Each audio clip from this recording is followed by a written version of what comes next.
Let's move on to our last guy. And I think the silhouette, folks, I probably don't even need to light it up. You know who it is. We know who it is. It is the one, the only, the greatest quarterback recruit Nebraska has seen since 1992 when Frazier signed his letter of intent. In my opinion, when it comes to talent level, we have not recruited anybody better than this. When it comes to stats, 8,500 yards passing through a high school career at 3 different high schools. Now, a lot of us have some trepidation of the fact that he moved around a lot, but everywhere he moved, he got better. 88 total touchdowns, 34 in his senior year, 11 interceptions over his high school career, and only 1 during his senior year, and he averaged 64% completion rate. To me, I have struggled with whether or not I want to go against the grain and say good impact with Dylan because he's a true freshman. And because I don't know 100% absolutely for sure that he's going to be the starting quarterback in game 1. Hedging my bets, yeah, he will be. But I'm just not 100% sure. So I am going to go. I know, folks, please forgive me. This is blasphemy, but I'm going to go with good impact because I do think he's going to struggle translating a little bit to the college game.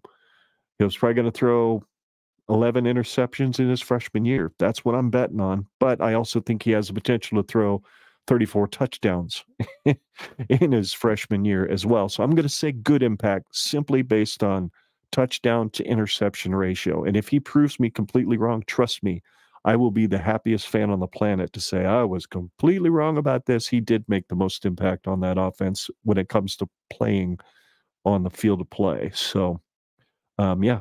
What do you think? Am I completely out to lunch? I think a 3-to-1 touchdown to interception ratio, if the interceptions are indeed 11, is monumentally an improvement on our offense. That means that he's only averaging less than an interception, just under less than an interception per game, and his impact is 3 touchdowns. Mm-hmm. That is something that we could desperately use. That's almost, I hate to say it, knock on wood, that's almost a guarantee bowl game. Like, if our defense stays the same and our offense improves with 34 touchdowns to 11 interceptions under one guy, I think that is the difference between us going bowling and not going bowling. I think I'm just going to outright say I think he has the most impact because he, no matter which way we want to look at it, I mean, do I think Daniel Kalen could put up a good fight? Do I think the guys that we've got on our roster right now, do I think they could put up a good fight? No, not really. Because if you were to just say, okay, well, you've got Kalen and you've got Raiola from just a pure talent standpoint, unless for some reason Kalen just exhibits raw and pure football IQ and he makes literally 0 mistakes in camp and just completely blows the socks off of our offensive coaching staff, you just got to give the ball to Dylan Raiola. And I think you made a point that I think I see very few people talking about the value that you actually have as a quarterback when you've played at 3 different high schools. Yet, yes, they're probably the same systems-ish, but there's probably different playbooks. There's different dynamics. You have to command the respect of your locker room 3 different times. And then you have to play in 3 different cultures. No matter what, each high school you go to is going to have a different culture and a different feel to it. Good point. He was able to just tune all of that noise out and not take a step back, but take a step forward. That is a guy who's got an insanely high level of competence in the quarterback room.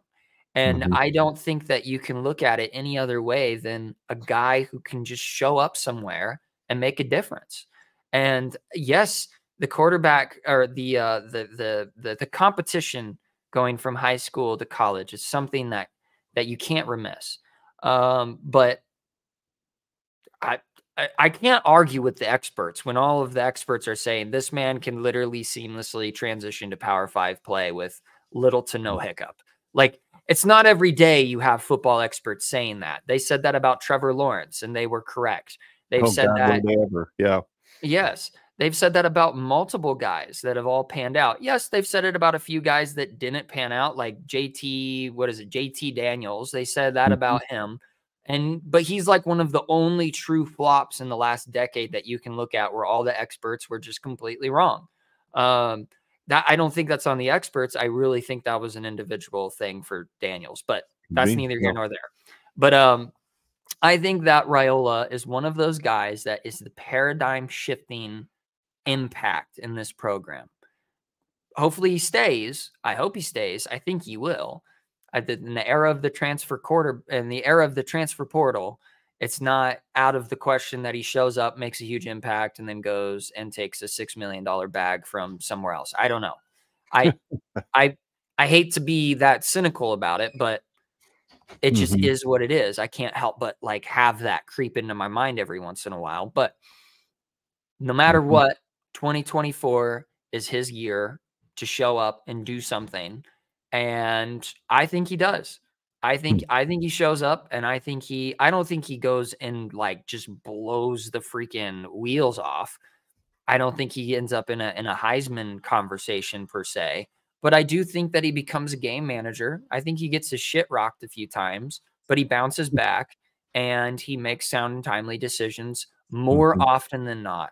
And that's all we need from our quarterback room. And so for that reason, I think he makes the most impact because, gosh dang it, I can't stress this enough. The difference between last year being a 9-win team and a 5-win team was a game managing quarterback. That's all we needed. And so that's all we need to demand of him. Just manage the game, bro.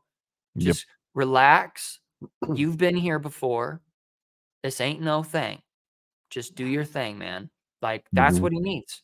And so that's going to make the most impact. That's going to elevate our team to a place that we haven't seen since the Bo Pelini era. So that's the most impact that I could possibly imagine. So let's go, Dylan. Let's do it.